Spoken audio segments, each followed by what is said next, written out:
गए महाराज, घनघोर अंधेरा, भीतर चलते चले गए तो एक दिव्य प्रकाश दिखाई दिया। तो क्या देखा, छोटी सी भालू की बेटी उस मणि के साथ में खेल रही है। भगवान बोले बढ़िया हुआ, ये मणि मिल गई आज। ठाकुर जी ने उस मणि को उठा करके अपनी जेब में रख लिया। जैसे ही वहां से निकलने लगे, पीछे से एक विशाल भालू आया और आकर के ठाकुर जी के ऊपर कूद पड़ा। भगवान ने उसके साथ युद्ध किया। अनेक दिनों तक दोनों के बीच में मध्य में युद्ध चलता रहा।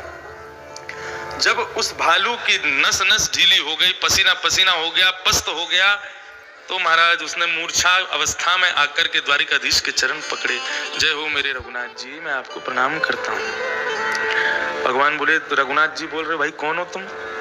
बोले, हम श्री जामवंत हैं, आपकी सेना के सबसे वयोवृद्ध रहे थे राम रावण युद्ध में। भगवान बोले, जय हो जामवंत जी, आपके बड़े मंगल दर्शन हुए। अपने हृदय से लगाया, हृदय से लगा करके अपने समीप में बिठाया। ठाकुर जी ने पूरा वृत्तांत बताया। बोले, किस प्रकार इस मणि की वजह से पूरे द्वारिका में हमको कलंकित होना पड़ा, इसलिए मणि लेने आए हैं। जामवंत जी बोले, प्रभु आप अकेली मणि लेकर के यहां से नहीं जाओगे। भगवान बोले, तो फिर और क्या लेके जाएंगे? अपनी पुत्री का हाथ द्वारिकाधीश के हाथ में रख दिया। बोले, मेरी बेटी भी साथ में जाएगी, आप इसको स्वीकार करो। बोले, मैं जब जब आपको जनक जी से गले लगते हुए राम अवतार में देखता था, तब तब मेरी मन की इच्छा होती थी कि मैं कब अपने हृदय से लगाऊंगा। तब आपने एक बार मुझे संकेत किया था कि द्वापर में आप मर्यादा पुरुषोत्तम नहीं बन के आओगे, आप लीला पुरुषोत्तम बन के आओगे। मर्यादाएं सब गई त्रेता में, अब तो आप लीला कर रहे हैं। प्रभु, मेरी बेटी को स्वीकार करना पड़ेगा। ठाकुर जी ने जामवंत जी की पुत्री जाम्बती को अपनी द्वितीय पत्नी के रूप में स्वीकार किया। बोलो द्वारिकाधीश की। भगवान बोले, एक कलंक से बचे थे, दूसरा कलंक लग जाएगा। एक कलंक से बचे थे मणि कैसे, और दूसरा लगेगा। बोले, इनको रीछ ही मिले थे ब्याह करने को, और कोई नहीं मिला। तो एक संत एक कथा बता रहे थे, बड़ी प्यारी कथा, भागवत में ऐसा वर्णन नहीं है, लेकिन वे बता रहे थे कि ठाकुर जी जाम्बती को लेकर के द्वारिका पहुंचे और श्री रुक्मणी जी के कमरे में चुपचाप जाकर के जाम्बती को बैठा दिया। वो तो छोटी सी भालू के रूप में थी, और बाहर से गेट बंद कर दिया। जैसे ही लौट के आने लगे तो रुक्मणी जी सामने आ गए। रुक्मणी जी बोली, द्वारिकाधीश आप पधार गए, पूरी द्वारिका आपकी चिंता कर रही है। प्रणाम किया। बोले, आप मेरे कक्ष की तरफ से आ रहे हैं? मैं तो वहीं आ रही थी। आप कक्ष में आए कब, मुझे तो पता नहीं चला। भगवान बोले, बस अभी आए। तो बोले, कक्ष में कुछ काम था, कैसे गए? बोले, देवी अब तुमको क्या बताएं, हम वन में गए थे तो वहां एक ना परम सुंदरी तपस्विनी हमको मिली, और उस सुंदरी से हमने पूछा कि भैया तुम तपस्या क्यों कर रही हो? तो उसने कहा कि हम द्वारिकाधीश को अपने पति रूप में वर्ण करना चाहती हैं, उनको पाने के लिए तपस्या कर रही हैं। रुक्मणी जी जैसे ही उसने नेत्र खोले ना, उसके नेत्रों की गहराई देख करके, उसके स्वरूप की सुंदरता देख करके हम एक क्षण के लिए आपको भूल गए, इतनी सुंदर। तो फिर उसको ब्याह कर लिया। अब जब तक उसका भवन नहीं बन जाता तब तक आपके कक्ष में वो रहेगी, तो आपके कक्ष में उसको व्यवस्थित करके आए। रुक्मणी जी बोली, हमसे भी ज्यादा सुंदर है? बोले, बहुत सुंदर है। बोले, मुझसे ज्यादा सुंदर है तो ये तो अच्छी बात नहीं है ना, आपका तो मन फिर उसी में लगा रहेगा, हमको तो आप पूछेंगे ही नहीं।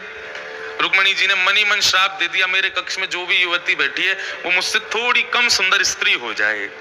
और जैसे ही श्राप दिया, कक्ष खोल करके देखा तो जामवंत जी की पुत्री जाम्बती रुक्मणी जी से एक पॉइंट बस थोड़ी सी कम है, और एक सुंदर युवती के रूप में वहां पर खड़ी थी।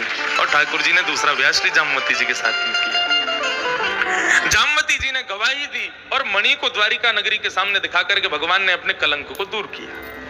अब क्या हुआ, द्वारिका के लोग सब गाली देने लगे सत्राजित को, जिसने भगवान पर कलंक लगाया था। सत्राजित की ऐसी स्थिति हो गई, घर से बाहर नहीं निकल पा रहा है। सत्राजित बोला, क्या करूं, कलंक से कैसे बचूं? तो अपने घर में बैठी हुई अपनी बेटी को उसने देखा, सत्राजित की बेटी सत्यभामा। उसने सोचा कि यदि मैं द्वारिकाधीश से अपनी बेटी का ब्याह कर दूंगा तो मुझे ये कलंक से मैं बच जाऊंगा। सत्यभामा की ऑलरेडी एक सगाई हो चुकी थी। उसके जो होने वाले पतिदेव थे उनका नाम था सतधनवा। तो सत्राजित अपनी बेटी का पक्ष लेकर के गए द्वारिकाधीश के पास कि मेरी बेटी से ब्याह कर लो। भगवान बोले, आप अपनी पुत्री से पहले पूछ लो, उनको कोई संकोच तो नहीं? बोले, वो तो आपसे ही करना चाहती थी, लेकिन हमने जबरदस्ती सतधनवा के साथ करा दिया, लेकिन अब हमारे नेत्र खुल गए, नहीं आपसे ही होना चाहिए। भगवान बोले, मणि ने नेत्र खोल दिए ना तुम्हारे। हमें पता है तुम क्यों करना चाहते हो, लेकिन तुम्हारी पुत्री की भावना तुमसे श्रेष्ठ है, इसलिए हम उससे ब्याह करेंगे। भगवान ने तीसरा ब्याह किसके साथ किया? सत्यभामा के साथ किया। और सतधनवा दहेज में वो मणि ले आया। बोले प्रभु इसको स्वीकार करो। भगवान बोले दूर रखो इसको मेरे से, जब मांगा था तो दी नहीं, और जिसकी वजह से इतना सब कुछ हो गया, अब तुम पुनः वो देने आए हो, अपने पास ही रखो। सोने की रोटी बनाना, सोने की सब्जी बनाना, प्रेम से खाना, ठीक है? भैया तुम्हारा चला गया, बेटी का ब्याह होगा, अब अकेले तुम इसमें सोने में ही रमो। बंधुओं, दहेज प्रथा क्या है? पिता की दो संपत्ति होती है, चल अचल। चल संपत्ति यानी कि धन, सोना चांदी, हीरा आदि, ये सब, ये चल संपत्ति लक्ष्मी का स्वरूप है। और अचल संपत्ति जैसे कि घर जायदाद और ये जमीन आदि प्रॉपर्टी, ये सब अचल संपत्ति नारायण का स्वरूप है। पिता की अचल संपत्ति पर अधिकार होता है पुत्र का, और पिता की चल संपत्ति पर अधिकार होता है पुत्री का। पुत्री का जब ब्याह होता है, बेटी का जब ब्याह होता है, तो पिता अपनी चल संपत्ति का कुछ भाग अपनी पुत्री को प्रदान करता है। लेकिन इसमें पुत्री और पिता की स्वेच्छता से ही वो दान, वो दहेज दिया जाता है, वो चल संपत्ति दी जाती है। लेकिन आजकल ये चल संपत्ति का, दहेज प्रथा का रूप बदल गया, प्रारूप बदल गया। क्यों? क्योंकि बेटी मांग नहीं करती है, होने वाला दूल्हा मांग करता है। ये दहेज प्रथा नहीं है। दूल्हा कैसे कह सकता है कि मुझे क्या चाहिए? उसको तो पिता अपने हृदय का टुकड़ा दे रहा है, और उसको क्या चाहिए? मोटरसाइकिल दोगे, एसी दोगे, फ्रिज दोगे, डबल डोर वाला, तो ही ब्याह होगा। और कई बार तो कई जगहों पे, कई ब्याहों में तो देखने को मिलता है कि फेरे के बीच में मांग हो गई और पिता बेचारा व्यवस्था नहीं कर पाया, ब्याह टूट गया। सेहरा पहन के, घोड़ी पे बैठ के, रथ पे बैठ के दूल्हा बन के आता है, और पंडाल में आके फेरे के पास बैठ के भिखारी बन जाता है।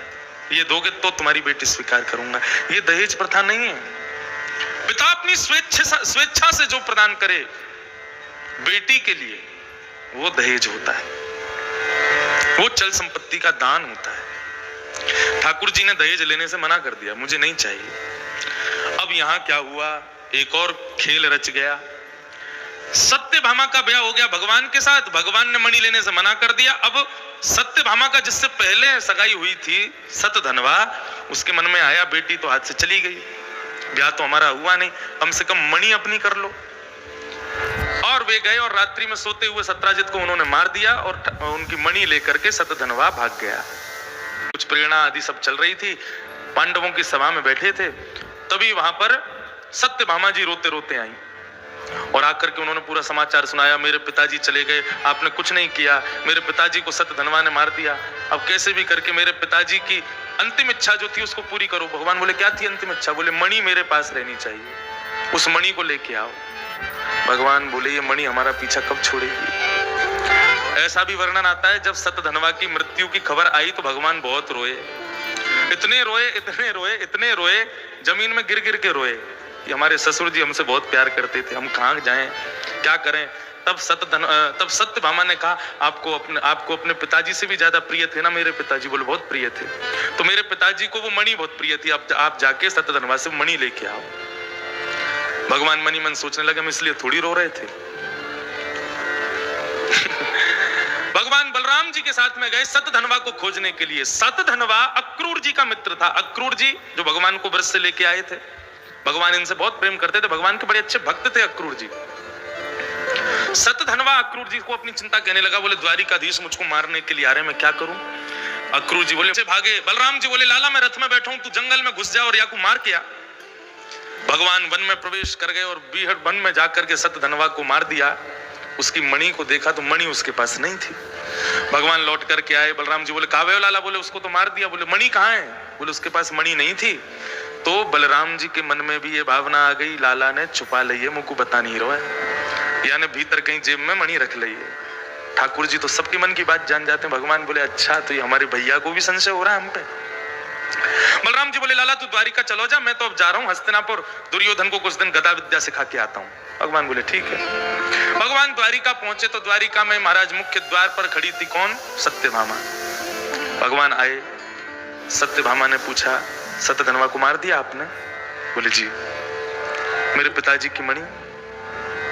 भगवान बोले उसके पास मणि नहीं थी।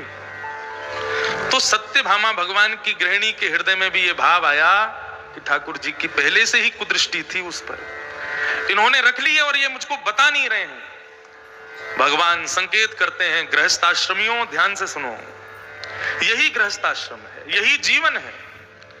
इस पृथ्वी ने समुद्र मंथन के समय अमृत को जन्म दिया था, ये बात सब जानते हैं, लेकिन हम भूल जाते हैं कि इस पृथ्वी ने विष को भी जन्म दिया था।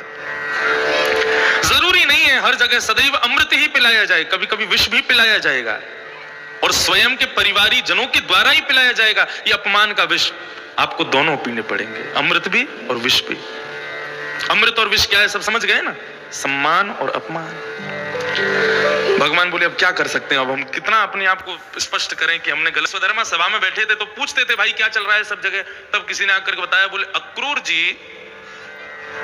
रोज एक चोर चोरी करने के लिए गया, शंकर जी के मंदिर में घुस गया। उसने देखा बहुत सुंदर घंटा लगा है, इसको बेच दूंगा तो कम से कम एक आध हफ्ते की रोटी का सामग्री तो आ जाएगी। खूब प्रयास किया कैसे चढ़ूं ऊपर, तो कोई उसको साधन नहीं मिला, शंकर जी के ऊपर चढ़ गया और चढ़ करके घंटा उतारने लगा तो शंकर जी प्रकट हो गए। महाराज बोले भैया हम तुमसे बहुत प्रसन्न है, वरदान मांगो वरदान मांगो वरदान मांगो। चोर बोला महाराज जी आपको गलतफहमी हुई है, मैंने कोई आपको कुछ चढ़ाया अर्पित कुछ किया तो है नहीं, और ना ही मैं कोई श्रद्धा सुमन लेकर के आया था, मैं तो एक घंटा चोरी करने आया था, आपको कोई गलतफहमी हुई होगी, मुझे वरदान मत दीजिए। बोले नहीं नहीं हम तुमसे बहुत प्रसन्न है। बोले क्यों प्रसन्न हो? बोले कोई धतूरा चढ़ाता है, कोई बिल्वपत्र चढ़ाता है, कोई भांग चढ़ाता है, कोई रुद्राक्ष चढ़ाता है, सब चढ़ाते हैं, तू भला आदमी पूरा शरीर ही चढ़ा दिया मेरे ऊपर, हम तो उससे परम प्रसन्न हैं। हंसध्वनि शंकर जी परम दयालु देव हैं। क्यों? वो उनके अंदर दया की करुणा का ये भाव क्यों है? क्योंकि सम्मान के ज्यादा पिपासु नहीं है। दक्ष प्रजापति की सभा में भी अपमान हुआ, उस विष को पी गए, इसीलिए वो देव नहीं है, वो महादेव है। नमः पार्वती पदे हर हर महादेव। आज जा रहे हैं इस भूमि से, वहीं बगल में बैठे हैं ओंकारेश्वर महादेव। रोज प्लान बनता था आज जाएंगे, लेकिन हमारे लाल जी हमको जाने नहीं देते, किसी ना किसी कारण से जा ही नहीं पाए। लेकिन जल्दी ही पुनः अब एक काम अधूरा छोड़ के जा रहे हैं ओंकारेश्वर के दर्शन का। क्यों? अधूरा काम छोड़ जाएंगे तो फिर पूरा करने के लिए ठाकुर जी फिर तो भी बुला लेंगे दोबारा, कभी ना कभी तो आएंगे। और बहुत जल्दी संभवतः 2022 में ही आपके इंदौर में कथा का आयोजन होना है। ये कोविड महामारी जाए तो फिर इंदौर आएंगे, आप सब वहां पधारना, तब ओंकारेश्वर दर्शन करेंगे। लेकिन आज यहाँ की वायु ही बह करके ओंकारेश्वर के पास जा रही है। श्री तुलसीदास जी महाराज की वाणी में अद्भुत संस्कृत में रचना है भगवान शिव की। आप में से कोई ओंकारेश्वर जाए तो मेरा ये प्रसाद ठाकुर जी के चरणों में अर्पित करना। तुलसीदास जी का ये सुंदर भाव। भगवान शिव क्यों महादेव है? क्योंकि अपमान को स्वीकार किया। द्वारिकाधीश परमेश्वर है, जगदाधिपति है। क्यों? क्योंकि अपमान को स्वीकार कर रहे हैं। द्वारिका के सब लोगों ने भगवान के ऊपर संदेह करना शुरू किया कि निश्चित ही सिमंतक मणि द्वारिकाधीश ने रख ली अपने पास। द्वारिकाधीश को जब ये बात पता चली कि भैया हमारे ऊपर ही कलंक लग रहा है, तो अपनी संपूर्ण सेना के साथ में प्रसेन को ढूंढने निकले। तो जंगल में गए तो वहां प्रसेन मरा पड़ा था, लेकिन प्रसेन के पास मणि नहीं थी। थोड़ा और आगे गए तो वहां शेर के पैरों के निशान के पीछे पीछे गए तो आगे शेर मरा पड़ा था, लेकिन मणि उसके पास भी नहीं थी। वहां रीछ के पैर के निशान देखे, उसके पीछे पीछे गए तो महाराज वो एक गुफा में जा रहे थे। भगवान ने अपनी संपूर्ण सेना को कहा आप लोग सब यहीं रुको, मैं भीतर जाता हूं, और यदि मैं सीमित समय में वापस आ जाऊं तो ठीक है, नहीं तो आप सब द्वारिका प्रस्थान कर जाना। द्वारिकाधीश ने जैसे ही भीतर प्रवेश किया, अंदर गए महाराज, घनघोर अंधेरा, भीतर चलते चले गए तो एक दिव्य प्रकाश दिखाई दिया। तो क्या देखा? छोटी सी भालू की बेटी उस मणि के साथ में खेल रही है। भगवान बोले बढ़िया। द्वारिकाधीश ने जैसे